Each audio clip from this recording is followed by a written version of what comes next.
Okay.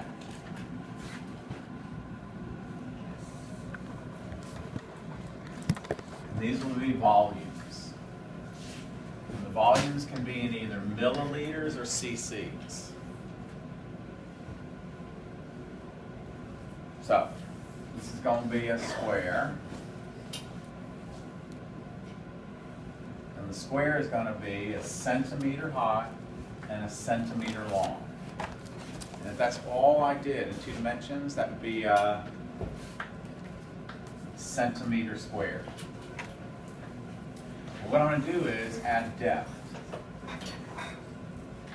So this will be a centimeter deep. And now it's a 3-dimensional space.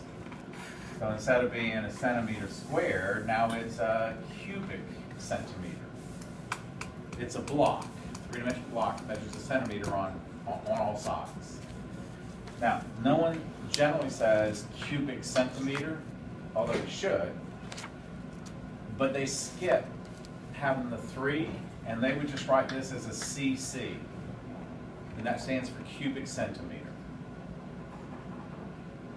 Now, it turns out that if I have a beaker of water, I can pour exactly 1 milliliter of water into a cc. So a hollow space, like that block, it's a centimeter on all sides, a cc will hold exactly 1 milliliter of water.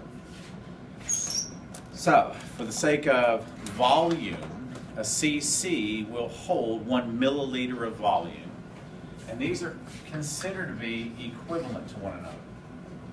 So you'll see lung volumes given in either cc's, which is a measure of length, curiously enough, or a milliliter, which is a measure of volume. Since we're talking about volumes, I think I'll use milliliters. Okay, 1,000 milliliters equals how many liters?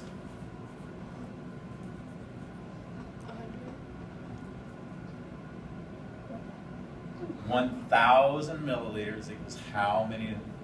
I'll tell you this, a milliliter is 1,000th of a liter. One. Exactly. So it's 1 liter. Okay? So if we had 1.2 liters, that would be 1,200 milliliters. Is that clear? Because 0.2 liters would be 200 milliliters. 0.5 liters would be 500 milliliters. Is that clear? So we'll do this in mils. Okay. Here's a normal breath. And these will be described there on page 552 there at the bottom. So what you do with a normal breath, just watch this. You breathe in, that's inhale. And then you breathe out, and that's exhale. And when you breathe in, generally, you'll take in about 500 milliliters of air. And this is a normal resting breath. And 500 milliliters is what's called tidal volume. So, if you're walking along the beach, the tide rolls in, and then it rolls out. That's kind of the idea, is the air going in, the air going out. Tidal volume is 500 mils. So let me show you how this works. You breathe 500 mils in, that's tidal volume, and then you exhale 500 mils out. So you breathe the tidal volume in, and you blow the tidal volume out. But we don't add these together. 500 mils comes in, 500 mils goes out. 500 mils is tidal volume. Tidal volume comes in, tidal volume goes out. And this happens with a normal resting breath. And this volume right here is called tidal volume. So it turns out that you can inhale more than tidal volume, because you can do what's called a forced inhalation.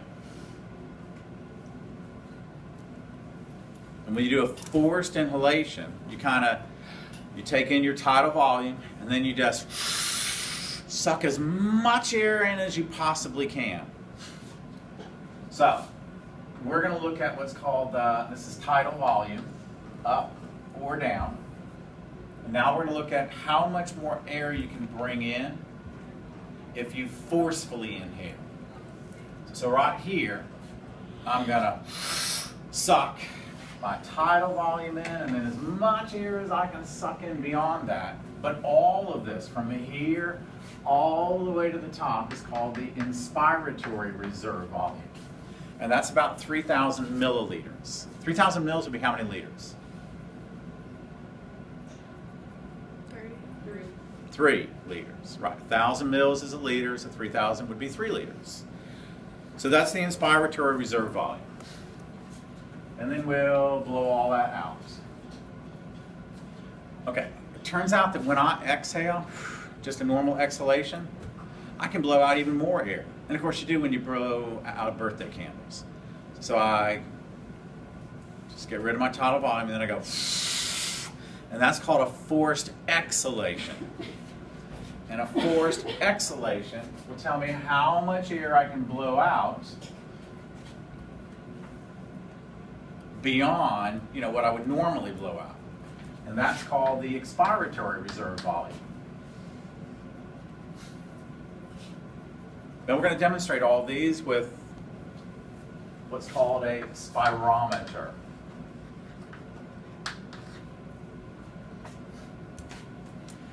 Okay. Capacities are sums of volumes. So all of these together make up what's called the vital capacity. Because a capacity is a sum of 2 or more volumes. And that's going to be tidal volume plus IRV plus ERV.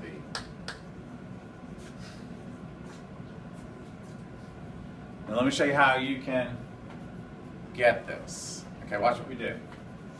So I'm going to suck in all the air that I possibly can, and then forcefully exhale all that air. And if I suck all the air in and then blow out all that air, I would blow out the vital capacity. Oh, I said that inspiratory reserve volume started there. Actually, it starts right there, after tidal volume. That's my bad. So this would be tidal volume, and from here to there would be IRV. None of these volumes overlap. They're all distinct.